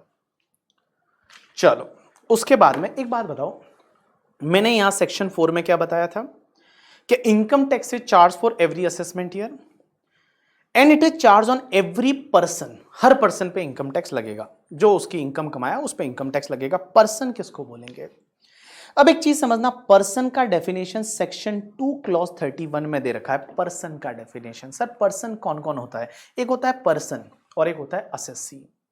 सर क्या असेसी और पर्सन में फर्क है, आंसर इज यस। देखो पर्सन यहां पे टोटल आपके 7 पर्सन होते हैं कि ये 7 लोगों पे टैक्स लगेगा, और असेसी कौन बनेगा, जो इसमें से टैक्स भरने के लिए लायबल है। मींस अगर आप कोई भी टैक्स पे करने के लिए लायबल हो तो आप असेसी बनोगे, अदरवाइज आप पर्सन तो हो ही हो करके, ठीक है। तो पर्सन में कौन कौन आता है, तो मैं यहां पे सिंपल बता रहा हूं। एक तो इंडिविजुअल, इंडिविजुअल कौन होता है, जैसे आप हो, मैं हूं, एक ह्यूमन बीइंग जो होता है दैट इज इंडिविजुअल, वो एक पर्सन है, उसको इनकम टैक्स लगेगा। दूसरा HUF, that is Hindu undivided family. अब ये HUF क्या होता है, तो HUF के लिए मैं बताऊं, इनकम टैक्स एक्ट में कोई डिफिनेशन नहीं दे रखी। इनकम टैक्स एक्ट में they have not define about the HUF, HUF के बारे में कुछ भी नहीं बोला हुआ। तो फिर हमको हिंदू लॉ देखना पड़ेगा, और हिंदू लॉ में हिंदू लॉ बोलता है कि अगर कोई हिंदू फैमिली है जिसमें हस्बैंड वाइफ के बाद में अगर उनका बच्चा हो जाता है करके, ठीक है, तो वो एक HUF क्रिएट कर सकते हैं, that will be treated as the Hindu undivided family. अब आपको मैं बताऊं, HUF जो है वो अभी इनकम टैक्स एक्ट में तो पर्सन है, लेकिन ये फ्यूचर में एक DTC लाने वाले हैं, डायरेक्ट टैक्स कोड, और उस पर डिस्कशन हुआ था। अभी भी उन्होंने एक टास्क फोर्स है वो उन्होंने बनाई थी और बोला कि इनकम टैक्स को पूरा चेंज कर दो, रिवैम्प कर दो, कितने साल पुराना एक्ट हो गया है, 60 साल पुराना एक्ट हो गया है, just change it and all. तो उसकी जगह हो सकता है वो डायरेक्ट टैक्स कोड लाने वाले हैं, और डायरेक्ट टैक्स कोड में उन्होंने HUF को हटा दिया, बोला HUF कोई पर्सन है ही नहीं यहाँ पे, HUF जो है वो कोई पर्सन नहीं है, ऐसा उन्होंने बोला है। अब एक बात समझना, HUF जो होता है, क्या आपको HUF, हमारे आपके ऑफिस में बहुत बार क्लाइंट आते हैं हमारे ऑफिस में और हमको आके बोलते हैं कि हमको HUF बनाना है, मतलब आप HUF बना के दो, तो हम लोग उनको ये बोलते हैं कि हम HUF नहीं बनाएंगे, HUF आप बनाओ करके, ठीक है, हम उनका रिटर्न फाइल करके देंगे, ठीक है। तो ये एक जोक था, अगर आपको हंसना आया तो अच्छी बात है, नहीं हंसना आया तो कोई बात नहीं करके, ठीक है। HUF की आज की डेट में बेनिफिट क्या है भैया, वही कि 2.5 लाख रुपए की जो बेसिक एग्जामेशन है, 5 लाख रुपए तक जो बेसिक बेसिक एग्जामेशन है 2.5 लाख का, वो 2.5 लाख का बेसिक एग्जामेशन है, वो HUF बेनिफिट ले सकता है, उससे ज़्यादा कोई बेनिफिट है नहीं करके, ठीक है। अच्छा, HUF जो है उसमें एक तो होते हैं मेंबर करके, एक होते हैं को पार्टनर। को पार्टनर का मतलब क्या होता है कि जिनका प्रॉपर्टी में हिस्सा होता है, HUF की जो हिंदू फैमिली की जो प्रॉपर्टी है उसमें जो हिस्सा होता है उसको बोला जाता है को पार्टनर, और एक होता है मेंबर, ठीक है। मेंबर और को पार्टनर, को पार्टनर कौन होते हैं कि जिनका एचयूएफ में प्रॉपर्टी में हिस्सा क्लेम कर सकते हैं, दैट इज कॉल्ड को पार्टनर। और बाकी लोग मेंबर भी हो सकते हैं, कुछ कुछ लोग मेंबर हो सकते हैं और को पार्टनर भी होते हैं, कोई लोग सिर्फ मेंबर हो सकते हैं, को पार्टनर नहीं हो सकते। अब एक बात समझना, ये को पार्टनर कौन होते हैं और मेंबर कौन होते हैं। तो मैं एक एग्जांपल लेता हूं, आप समझ लो। जैसे फॉर एन एग्जांपल मैं बात करूं मेरे एचयूएफ की, मैंने एचयूएफ बनाया, मैं हूं, मेरी वाइफ है, मेरा बेटा है करके, ठीक है, मैंने एचयूएफ बनाया, मेरी बेटी भी है, फॉर एन एग्जांपल। तो आज की डेट में जो सन है as well as the daughter है, 2005 के बाद डॉटर अपने पेरेंट्स की प्रॉपर्टी में हिस्सा मांग सकती है, दैट इज कॉल्ड को पार्टनर। मीन्स वो उस एचयूएफ की मेंबर्स भी है और वो को पार्टनर भी है। मीन्स उसके जो अगर मान लो हिंदू अनडिवाइडेड फैमिली की प्रॉपर्टी है, उसमें डॉटर का हिस्सा भी है, जितना सन का हिस्सा है उतना का उतना डॉटर का हिस्सा है। ये 2005 के बाद चेंज हुआ, उससे पहले ऐसा नहीं था, उससे पहले डॉटर का हिस्सा नहीं था करके, ठीक है। बट 2005 के बाद उन्होंने हिंदू लॉ में चेंज किया और बोला कि डॉटर इज ऑल्सो को पार्टनर और डॉटर को भी उतना ही हिस्सा मिलेगा जितना सन को मिलता है, ठीक है, अपने पेरेंटल जो भी प्रॉपर्टीज है उसमें। दूसरी चीज, मेरी वाइफ जो है वो मेरे एचयूएफ की, मेरी वाइफ जो है मेरे एचयूएफ की मेंबर तो है बट वो को पार्टनर नहीं है। देखो, जो भी डॉटर इन लॉ होती है या जो वाइफ होती है वो कभी भी मेंबर होती है बट वो को पार्टनर नहीं होती करके, ठीक है। मेंबर हो सकती है बट वो को पार्टनर नहीं होती। अब एक बात बताऊं, ये डिस्कशन आपके सिलेबस से रिलेवेंट नहीं है और इसके बारे में आपको पढ़ना है तो आप जाके और पढ़ सकते हैं। वेबसाइट पे बहुत सारा ज्ञान पड़ा हुआ है, इंटरनेट का सदुपयोग कर सकते हैं और पढ़ सकते हैं एचयूएफ के बारे में कि एचयूएफ कैसे बनता है, क्या बनता है, कैसे बनता है। अब एक चीज समझना, एचयूएफ में एक और चीज मैं आपको बता दूं, दो स्कूल ऑफ लॉ होते हैं इंडिया में एचयूएफ में। एक होता है जिसको बोला जाता है दया भागा स्कूल और एक बोला जाता है मिताक्षरा स्कूल। अब ये दया भागा और मिताक्षरा में क्या फर्क है? तो दया भागा जो होता है ना वो सिर्फ वेस्ट बंगाल और आसाम में लगता है। वेस्ट बंगाल और आसाम में जो हिंदू लॉ का जो दया भागा स्कूल ऑफ लॉ है वो लगता है और बाकी रेस्ट ऑफ इंडिया में जो है वो मिताक्षरा लगता है। दया भागा क्या बोलता है कि अगर बच्चे का जन्म होता है, जन्म से उसका पेरेंटल जो प्रॉपर्टी है उसमें राइट नहीं है। अगर उसके जो भी हेड ऑफ मेंबर है उनकी डेथ हो जाती है उसके बाद उसके राइट आता है प्रॉपर्टी में। ये बोलता है दया भागा स्कूल ऑफ लॉ। और दया भागा कहां लगता है? वेस्ट बंगाल में लगता है और आसाम में लगता है। और दूसरा जो मिताक्षरा है वो रेस्ट ऑफ इंडिया में लगता है। वो क्या बोलता है? अगर बच्चे का जन्म हुआ तो भैया जो भी हिंदू अनडिवाइडेड फैमिली की प्रॉपर्टी रहेगी उसमें वो हिस्सेदार बन गया। जैसे ही जन्म लेते ही आप जो है वो उस प्रॉपर्टी में हिस्सा प्राप्त कर लेते हो। ये मिताक्षरा बोलता है जो रेस्ट ऑफ इंडिया में लगता है। बट आसाम और वेस्ट बंगाल में दया भागा लगता है। और दया भागा में क्या होता है कि अगर कोई बच्चा है वो जन्म होते ही उसका राइट नहीं है प्रॉपर्टी में, वो जब तक उसके जो एल्डर है वो जिंदा है वो उनका राइट है। बट जैसे उनकी डेथ हो जाती है उसके बाद में उसका प्रॉपर्टी में राइट बन जाता है। हमारे इनकम टैक्स में मैं बताऊं ये सब याद रखने की आपको जरूरत नहीं है, आपको सिर्फ इतना याद रखना है करके, ठीक है। आपको सिर्फ इतना याद रखना है कि भैया आपको सिर्फ इतना याद रखना है कि एचयूएफ है वो एक पर्सन की डेफिनेशन में आता है। तो देखो पर्सन में क्या क्या, इंडिविजुअल है, उसके बाद में एचयूएफ है, उसके बाद में कंपनी। कंपनी का मतलब होता है body corporate. Body corporate means private limited, public limited, that is called company. उसके बाद फर्म। फर्म हमेशा ध्यान रखना इनकम टैक्स में firm always include LLP. LLP हमेशा इंक्लूड होगी। तो जहां जहां फर्म लिखा हुआ है आपको यह समझना इसमें एलएलपी इंक्लूड है, एलएलपी अलग नहीं है, उसमें LLP is included, LLP is always included करके, ठीक है। अब आप मुझे बोलोगे कि सर फर्म और एलएलपी में क्या कोई फर्क है इनकम टैक्स में? मैं बताऊं कुछ भी फर्क नहीं है। फर्म और एलएलपी में कुछ भी फर्क नहीं है इनकम टैक्स में। टैक्स रेट सेम है, ठीक है, जितने भी प्रोविजन है वो सेम लगते हैं करके, ठीक है। कहीं कहीं पे एक दो जगह फर्क है। एक तो फर्क आपको याद है कि आपको पता है वो 44AD वाली जो सेक्शन होती है ना, 6% 8% आप जो टर्नओवर का बताते हो, जो 6% 8% जो टर्नओवर का बताते हो वो पार्टनरशिप फर्म पे लगता है बट एलएलपी पे नहीं लगता, ठीक है। एलएलपी नहीं ले सकती, फर्म ले सकती है, वो एक फर्क है। और एक और कैपिटल गेन में फर्क है। ये दो जगह छोड़ के बाकी इनकम टैक्स में कोई भी फर्क नहीं है।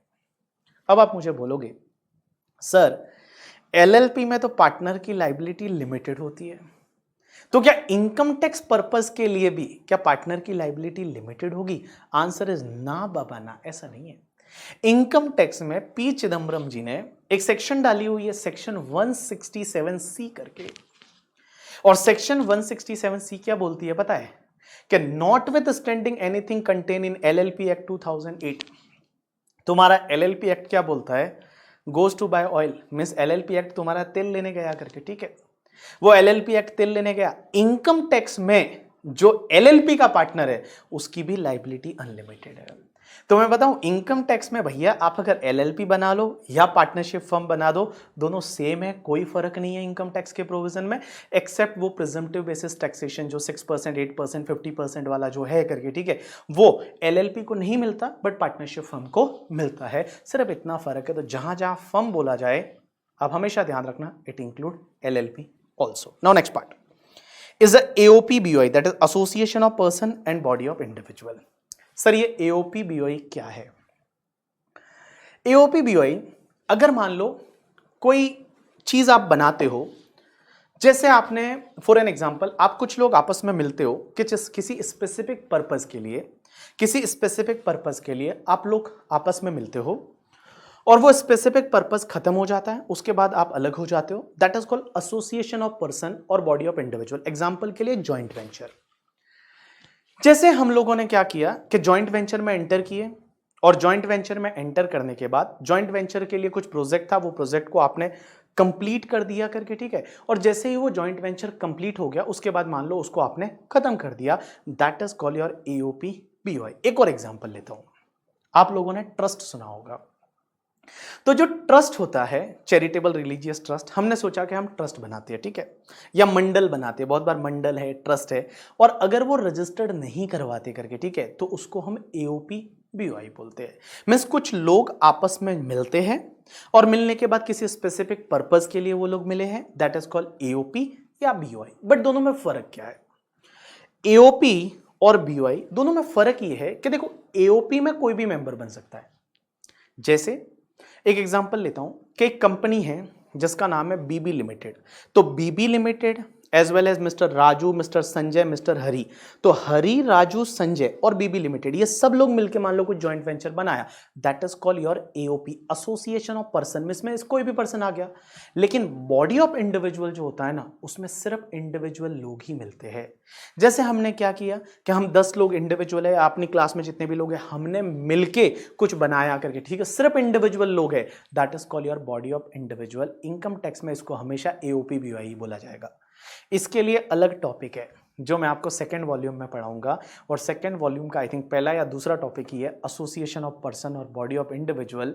और आप लोग जो है अब देखो, जॉइंट वेंचर में अगर आपने कंपनी बना दी तो वो कंपनी में चली जाएगी। काजल, अगर जॉइंट वेंचर में विशाल कंपनी बना दी, जैसे जेवी कंपनी, आधे शेयर आपने लिए आधे उसने लिए और आपने कंपनी बना दी, तो वो कंपनी में चली जाएगी। बट अगर मान लो आप उसको कंपनी नहीं बनाते हो, उसको पार्टनरशिप फर्म नहीं बनाते हो, तो फिर वो एसोसिएशन ऑफ पर्सन या बॉडी ऑफ इंडिविजुअल की तरह ट्रीट होता है करके, ठीक है। जब वो टॉपिक पढ़ेंगे तो वहां मैं आपको बताऊंगा कि कैसे इस पे टैक्स लगता है, क्या लगता है, 2.5 लाख का बेसिक एग्जम्पशन मिलता है या नहीं मिलता है, अगर आपने 100 AOP बना दिए तो क्या होता है, मेंबर का शेयर का क्या होता है, वो सब उस पर्टिकुलर टॉपिक में हम सीखने वाले हैं। चलो, 12AA में रजिस्ट्रेशन करवाते हैं तो क्या होता है ट्रस्ट का, वो भी अपन पढ़ेंगे आगे जाके, ठीक है। चलो, उसके बाद next part is a local authority.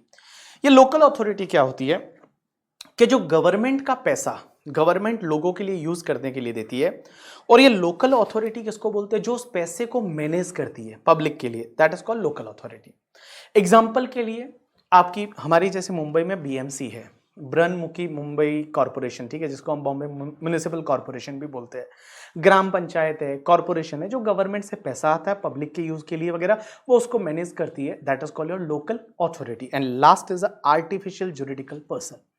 Artificial juridical person किसको बोलते हैं कि भैया जो इसमें नहीं आता, जो इन सब में नहीं आता, वो तुम्हारे आर्टिफिशियल जुरिडिकल पर्सन में आएगा। एग्जाम्पल के लिए देवी देवता, जो भी टेम्पल्स वगैरह है, तो जो देवी देवता है, टेम्पल्स वगैरह है, वो तुम्हारे आर्टिफिशियल जुरिडिकल पर्सन में आएंगे। ऑफिस है सर, थोड़ी देर और 5 मिनट और, बिकॉज कल से मैं सिर्फ टैक्स रेट चालू करने वाला हूं, इसलिए मुझे 5 मिनट और दे दो बस, मैक्सिमम 5 मिनट, तो ये तुम्हारे आर्टिफिशियल जुरिडिकल पर्सन में आएगा। तो देखो, इंडिविजुअल मीन्स कोई भी ह्यूमन बीइंग आप में that is individual. HUF Hindu undivided family, income tax act में कुछ नहीं बोला हुआ, हिंदू लॉ में काफी चीजें दे रखी है, वो आप देख सकते हो। अब एक और चीज समझना, एक क्वेश्चन ही आता है कि सर जैन लोग एचयूएफ बना सकते हैं? नहीं, आंसर इज यस। जैन लोग है वो जैन लोग एचयूएफ बना सकते हैं, एज वेल एज द जो पंजाबी सिख होते हैं वो पंजाबी लोग भी एचयूएफ बना सकते हैं, because they are part of Hindu. तो जो जैन है और जो सिख है वो एचयूएफ बना सकते हैं, लेकिन मुस्लिम लोग नहीं बना सकते, ईसाई लोग नहीं बना सकते, पारसी लोग नहीं बना सकते, तो वो एचयूएफ नहीं बना सकते। बाकी सिख है, जैन है, वो लोग एचयूएफ बना सकते हैं। कंपनी आपको पता है, फर्म एलएलपी आपको पता है, एओपी बीओआई मैंने आपको बताया कि जॉइंट वेंचर का एग्जांपल लिया, फिर मैंने आपको एक और एग्जांपल लिया कि ट्रस्ट वगैरह रजिस्टर्ड नहीं होता तब उसको अपन एओपी बीओआई मानेंगे। कुछ लोगों ने फर्म नहीं बनाई, कंपनी नहीं बनाई, तो उस कॉन्स्टिट्यूशन को अपन एओपी बीओआई में असेस करेंगे, और एओपी बीओआई में सबसे हाईएस्ट टैक्स रेट रहती है, ध्यान रखना। फॉरेन कंपनी से भी ज़्यादा टैक्स रेट एओपी बीओआई में रहती है, मैं आपको बताऊंगा बाद में। लोकल अथॉरिटी, गवर्नमेंट से पैसा आता है उसको मैनेज करती है। आर्टिफिशियल जुरिडिकल पर्सन जो कहीं नहीं आता वो उसमें आता है। एग्जाम्पल के लिए जैसे देवी देवता है, मंदिर है, टेम्पल है, ठीक है, वो सब आपके आर्टिफिशियल जुरिडिकल पर्सन में आ जाएंगे। चलो अब असेस्सी किसको बोलते हैं? बड़ा सिंपल है। असेस्सी मीन्स अगर कोई भी पर्सन टैक्स पे करने के लिए या कोई पेनल्टी या कोई भी अमाउंट पे करने के लिए लायबल है, उसको हम असेस्सी बोलेंगे। एग्जाम्पल के लिए आप लोग पर्सन हो, बिकॉज आप इंडिविजुअल पर्सन हो, मैं भी पर्सन हूं, बट आप लोग असेस्सी नहीं हो क्योंकि आपको इनकम टैक्स नहीं भर रहे हो, तो आप असेस्सी नहीं हो। मैं असेस्सी हूं, मैं असेस्सी भी हूं और मैं पर्सन भी हूं। तो क्या मैं ऐसा बोल सकता हूं all assessee are person but all persons are not assessee, because you are person, you are not a assessee, but I am a assessee as well as the person। मैं person भी हूँ और मैं टैक्स भरने के लिए भी liable हूँ, तो मैं assessee person दोनों हूँ। आप लोग क्या हो? सिर्फ person हो। तो देखो क्या लिखा हुआ है, assessee means all people just pay attention, हाँ, section 2 clause 7, it means any person who is liable to pay tax और any other sum under the income tax act 1961। या तो इनकम टैक्स पे करने के लिए एनी अदर सम में penalty है, इंटरेस्ट है, आप पे सिर्फ पेनल्टी मारी गई तो भी आप असेस्सी बन जाओगे करके, ठीक है। नेक्स्ट पार्ट, लेकिन असेस्सी में कुछ डीम्ड असेस्सी और आते हैं। कौन कौन? पहला, इट इंक्लूड्स, असेस्सी में और कौन इंक्लूड होगा? Every person in respect of whom any proceeding under the act has been taken for the assessment. मतलब किसी का असेसमेंट चालू हो गया। प्रोसीडिंग मींस असेसमेंट चालू होना, किसी का असेसमेंट। आपने जैसे रिटर्न ही फाइल नहीं किया, आपने आज तक 1 रुपया भी नहीं भरा टैक्स, बड़े झोल किए, आपने टैक्स ही नहीं भरा आज तक, ठीक है। अब सीधा आप पे रेड हो गई और रेड के बाद असेसमेंट हो गया। तो जब असेसमेंट हो रहा है करके आपकी खुद की इनकम से रिलेटेड या income of any other person in respect of which he is accessible, या किसी और पर्सन की इनकम से रिलेटेड आप पे असेसमेंट हो रहा है, ये कब हो सकता है? जैसे माइनर्स के केस में। मैं एग्जांपल लेता हूं, मेरा बेटा है, उसकी कुछ इनकम थी, उसने टैक्स ही नहीं भरा। अब बेटे की इनकम तो पापा में क्लब होगी, तो यहां असेसमेंट उसके लिए मेरे हाथ में हो रहा है, तो मेरे हाथ में हो रहा है तो मैं असेस्सी बन जाऊंगा। या लॉस सस्टेन बाय हिम और सच अदर पर्सन और the amount of refund due to him और सच अदर पर्सन। तो इन सिंपल वर्ड में बता दूं कि एक तो जो पर्सन टैक्स या कोई फीस या कोई सम पे करने के लिए लायबल है, या किसी का असेसमेंट चालू हो गया, किसी का असेसमेंट हो रहा है, किसका? या तो आपकी इनकम का, आपके लॉसेस का, आपको रिफंड का, किसी और पर्सन की इनकम का, लॉसेस का, अगर कुछ असेसमेंट हो रहा है तो उस केस में भी आप असेस्सी बन जाओगे। और last part, every person who is deemed to be assessee under the provision of the act. अगर मान लो किसी भी इनकम टैक्स के प्रोविजन में आपको डीम्ड असेस्सी बोला गया है, जैसे ट्रस्ट के केस में जो ट्रस्टी होते हैं वो रिप्रेजेंटेटिव असेस्सी माने जाते हैं कि ट्रस्ट के लिए ट्रस्टी या रिप्रेजेंटेटिव असेस्सी, ट्रस्टी को जाना पड़ेगा, ट्रस्ट अपने आप में कुछ होता नहीं है, वो अल्टीमेटली ट्रस्टी है, तो ट्रस्टी जो है वो रिप्रेजेंटेटिव असेस्सी है, तो वो भी असेस्सी माने जाएंगे। और next part, every person who is deemed to be assessee in default under any provision. अगर किसी प्रोविजन में आपको असेस्सी इन डिफॉल्ट माना गया है, असेस्सी इन डिफॉल्ट मतलब आपने जैसे डिफॉल्ट एग्जांपल के लिए वोडाफोन ने टैक्स नहीं भरा तो वोडाफोन असेस्सी इन डिफॉल्ट बन गया, और असेस्सी इन डिफॉल्ट बन गया। ऐसे बहुत सारे केसेस है जहां आप असेस्सी इन डिफॉल्ट बन जाते हो। तो जब आप असेस्सी इन डिफॉल्ट बन जाते हो तो उस केस में क्या होता है कि भैया जो है वो आपको असेस्सी की कैटेगरी में आ जाएगा। तो देखो असेस्सी में कौन कौन आएगा, सबसे पहला बड़ा सिंपल है करके, ठीक है। अगर कोई पर्सन है लाइबल टू पे एनी टैक्स और like any amount in under income tax act, वो असेस्सी है। दूसरा, अगर किसी का खुद का असेसमेंट प्रोसीडिंग चालू हो गया, खुद का किसी और पर्सन का इनकम का, लॉस का उसका रिफंड का, या फिर कोई अगर मान लो डीम्ड एसएससी है इनकम टैक्स में, जैसे ट्रस्ट के लिए ट्रस्टी है, या फिर कोई एसएससी इन डिफॉल्ट है, किसी ने कोई डिफॉल्ट किया और उसको एसएससी इन डिफॉल्ट बोला गया, तो वो भी एसएससी की कैटेगरी में आ जाता है। लास्ट पार्ट और उसके बाद आज का लेक्चर खत्म। एक बात बताऊं, मैंने आपको क्या बोला, बस 2 मिनट है, आपको खुद ही पढ़ना है करके, ठीक है? हाँ, अच्छा, सी और डी समझ में नहीं है। देखो, सी का मतलब होता है कि लॉस सस्टेन, मतलब अगर मान लो असेसमेंट आपका चालू हुआ, कुछ असेसमेंट हुआ, तो असेसमेंट इनकम का भी हो सकता है, लॉस का भी हो सकता है। एंड डी का मतलब क्या होता है कि भैया अगर आपको कोई रिफंड बनता है, अगर आपको मान लो कुछ रिफंड बनता है, आपका डीडीएस कट गया था, आपने मान लो रिटर्न फाइल किया, यहां कोई टैक्स पेबल तो था नहीं, तो आपका रिफंड दिया, तो रिफंड दिया तो भी आप एसएससी तो हो ही हो ना, आप एसएससी बन गए क्योंकि आपके रिफंड का असेसमेंट हो रहा है। चलो, conclude the class, last 2 minutes, ठीक है? चलो, ये आपको घर पे पढ़ना है, बट मैं आपको समझा देता हूं। एक बात बताओ, हमने अभी तक क्या पढ़ा कि प्रीवियस ईयर में इनकम कमाओ, असेसमेंट ईयर में टैक्स भरो। प्रीवियस ईयर में इनकम कमाओ, असेसमेंट ईयर में टैक्स भरो, रिटर्न असेसमेंट ईयर में बढ़ते, टैक्स असेसमेंट ईयर में बढ़ते हैं। लेकिन 4-5 केसेस ऐसे होते हैं जब प्रीवियस ईयर की इनकम पे प्रीवियस ईयर में ही टैक्स लग जाता है। मींस आप प्रीवियस ईयर की इनकम है और इसी साल आप टैक्स भर दो, ठीक है? असेसमेंट ईयर तक जाने की जरूरत नहीं, इसी साल आप टैक्स भर दो। ऐसा कब हो सकता है? पहला, जो इंडिया के बाहर से जो शिप आती है इंडिया में, जो बड़ी बड़ी शिप आती है ना, वो आई इंडिया में, यहां से सामान भर के और वापस फॉरेन ले गई। अब एक बात बताओ, उन्होंने इंडिया में टैक्स भरेंगे या नहीं भरेंगे पता नहीं ना, तो एक सेक्शन 172 होती है जिसको हम इन डिटेल पढ़ेंगे पीजीबीपी टॉपिक में, और वो सेक्शन बोलती है कि भैया आपको हाथों हाथ टैक्स भर के जाना है। मीन्स जैसे ही वो शिप वहां से जाती है ना, शिप वहां पोर्ट को खाली करेगी ना, पोर्ट को खाली करने से पहले ही उसको अपना इनकम टैक्स है वो यहां पे करके जाना पड़ेगा। That is section 172। दूसरा एक सेक्शन होता है 174। 174 बोलता है कि एओ को पता चल जाए कि यह आदमी इंडिया छोड़ के जाने वाला है और वापस नहीं आने वाला, यह आदमी विजय माल्या बनने वाला है, यह आदमी नीरव मोदी बनने वाला है, तो उस केस में असेसिंग ऑफिसर उसको गले से पकड़ेगा और बोलेगा भैया अभी प्रीवियस ईयर में, वो बोलेगा मेरे को तो टैक्स असेसमेंट ईयर में भरना है, बोला नहीं, थप्पड़ मारेगा, बोलेगा अभी टैक्स भर, तो असेसिंग ऑफिसर है उसको अभी टैक्स भरवा सकता है।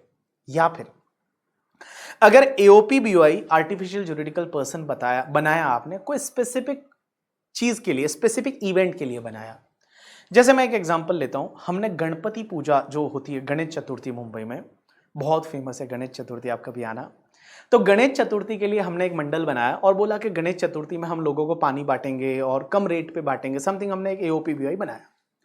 और जैसे ही वो गणेश चतुर्थी खत्म हो गई हमने उसको क्लोज कर दिया, तो भैया उस केस में एओ जो चाहे वो हमसे टैक्स प्रीवियस ईयर में ही ले सकता है। बोला प्रीवियस ईयर में अभी का अभी टैक्स भरो, कोई असेसमेंट ईयर वगैरह रिटर्न की टाइम नहीं, अभी का अभी जो है वो आप टैक्स है वो भरो करके, ठीक है? उसके बाद अगर मान लो कोई पर्सन है वो likely to transfer the property to avoid the tax, ऐसा बहुत बार हो सकता है करके, ठीक है? कि भैया अगर कोई पर्सन है वो करंट ईयर में कोई प्रॉपर्टी बेच के और भागना चाहता है, कुल मिला के अगर कोई पर्सन है वो प्रॉपर्टी बेच के और भागना चाहता है, तो भैया प्रॉपर्टी बेच के जब आप भागना चाहते हो तो आपसे बोला जाएगा कि अभी का अभी जो है वो आप टैक्स पे कर दो करके, ठीक है? एंड लास्ट, अगर कोई बिजनेस डिसकंटिन्यू हो जाता है, अगर कोई बिजनेस मान लो 10 साल से चल रहा था, अभी जुलाई में जाके डिसकंटिन्यू कर दिया कोविड की वजह से, अब आगे नहीं करने वाले, तो अगर एओ चाहे तो इसमें भी भैया प्रीवियस ईयर में ही आपसे टैक्स ले सकता है। तो ये आपका होमवर्क वाला पार्ट रहेगा, अगर चाहिए तो आप इसको फोटो खींच लो करके, ठीक है? ये एक बार होमवर्क वाला पार्ट है जिसको आप एक बार रीड करके आओगे, कैसे कौन कौन से केसेस है जिसमें आपको टैक्स प्रीवियस ईयर में ही भरना पड़ता है, मतलब असेसमेंट ईयर तक वेट करने की जरूरत नहीं है, अगले साल नहीं, प्रीवियस ईयर में जिस साल इनकम कमा रहे हो उसी साल आपको टैक्स भरना पड़ जाएगा। एक तो आपका शिपिंग बिजनेस जो नॉन रेजिडेंट का, मैंने बोला वो शिप लेके आते हैं यहाँ पे, ठीक है? और भैया वो शिप लेके जा रहे हैं, तो जाने से पहले शिप जब इंडियन पोर्ट खाली करती है ना, उससे पहले पहले उनको टैक्स भर के जाना पड़ता है, 7.5% इनकम आती है, वो अपन सब सीखेंगे आगे जाके सेक्शन 172 में। दूसरा, अगर कोई पर्सन इंडिया छोड़ के जाने वाला है और एओ को लगता है, या फिर एओपी बीओआई कुछ स्पेसिफिक पर्पस के लिए बनाई थी, वो पर्पस कंप्लीट हो गया उसके बाद, या कोई पर्सन टैक्स अवॉइड करने के लिए अगर मान लो कोई प्रॉपर्टी वगैरह बेच के निकलना चाहता है तो, और लास्ट वाला अगर आपका बिजनेस कोई डिसकंटिन्यू हो जाता है तो ये वाला पार्ट आपके लिए होमवर्क रहेगा। कल से हम स्टार्ट करेंगे सीधा, क्या पता है, टैक्स रेट आपके एग्जाम के लिए, तो टैक्स रेट, मार्जिनल रिलीफ, कैसे टैक्स लगता है, क्या लगता है, वो हम पता करेंगे। किसी ने बोला 6:30 को क्लास रख लीजिए, नहीं हो सकता पॉसिबल, सॉरी फॉर दैट करके, ठीक है? आपका मिस हो जाए जो भी वो आप देख सकते हो। बुक्स कब तक डिलीवर होगी? हम यहाँ से डिस्पैच 5 दिन पहले कर चुके हैं। आप एक बार तो भी अपने यहाँ पे हमारे ऑफिस में आप एक बार बात कर सकते हो, ठीक है। अच्छा, जो फाइनेंस एक्ट 2021 है वो कब से एप्लीकेबल होता है? तो मैं बताऊं, देखो फाइनेंस एक्ट नॉर्मली जो एप्लीकेबल होता है वो असेसमेंट ईयर वाइज होता है। तो जैसे मैं एक एग्जांपल लेता हूं, इधर देखना। हाँ देखो, फाइनेंस एक्ट 2021 है, फाइनेंस एक्ट 2021 वो आपके प्रीवियस ईयर 21-22 असेसमेंट ईयर 22-23 पे एप्लीकेबल होता है। तो बेटा फाइनेंस एक्ट 2021 है वो नॉर्मली असेसमेंट ईयर 22-23 पे एप्लीकेबल होता है। और मैं बोलूँ प्रीवियस ईयर, तो प्रीवियस ईयर 21-22 पे एप्लीकेबल होता है। लेकिन कुछ कुछ प्रोविजन ऐसे होते हैं जिसमें ये लिखा होता है कि ये रेट्रोस्पेक्टिव एप्लीकेबल होगा, तो वो रेट्रोस्पेक्टिवली एप्लीकेबल है। कुछ कुछ प्रोविजन में ये लिखा होता है करके, ठीक है, कि ये जिस दिन नोटिफाई होगा तब से एप्लीकेबल होगा। कुछ स्पेसिफिक डेट दे रखी है तो फिर नोटिफिकेशन वो डेट से एप्लीकेबल होगा। बट जनरली जो है वो तुम्हारा फाइनेंस एक्ट 2021 प्रीवियस ईयर 21-22 से एप्लीकेबल होता है और असेसमेंट ईयर 22-23 पे एप्लीकेबल होगा। मींस प्रीवियस ईयर 21-22 में जो इनकम आप कमाओगे उस पे, और असेसमेंट ईयर 22-23 पे करके, ठीक है। सर हमको मे 22 के लिए कोई अमेंडमेंट क्लास लगेगी? Answer is no, because May 22 के लिए आपके, हाँ, संजना कोऑपरेटिव सोसाइटी किसमें आएगी आगे देखेंगे अपन, ठीक है। अच्छा, मे 22 के लिए आपको अमेंडमेंट्स क्लास कोई भी नहीं देखनी पड़ेगी, बिकॉज आपके 31 अक्टूबर तक के अमेंडमेंट आएंगे। और 31 अक्टूबर तक मोस्टली मैं 15 अक्टूबर तक के अमेंडमेंट है वो कवर कर दूंगा। उसके बाद कुछ आया तो ठीक है, नहीं तो आपके ऑलमोस्ट अमेंडमेंट कवर हो जाएंगे इसमें। सर अगर हमारा नवंबर 22 है तो देखो नवंबर 22 वाले जो रहेंगे उनके लिए फाइनेंस एक्ट 2021 ही रहने वाला है। नवंबर 22 में जो एग्जाम दे रहे हैं उनके लिए सिर्फ 1 नवंबर 2021 से लेके और 30 अप्रैल 2022 इसके बीच में कुछ नोटिफिकेशन सर्कुलर आते हैं, तो वो आपको देखने पड़ेंगे। अब नोटिफिकेशन सर्कुलर ज़्यादा नहीं आते करके, ठीक है। जैसे इस बार आप देखोगे तो सिर्फ एक आधे घंटे का वीडियो बना है, जो ये नवंबर में एग्जाम दे रहे हैं उनके लिए सिर्फ एक आधे घंटे का वीडियो बना है, 2-3 नोटिफिकेशन है, तो वो 2-3 नोटिफिकेशन उनको एक्स्ट्रा देखने पड़े, ठीक है।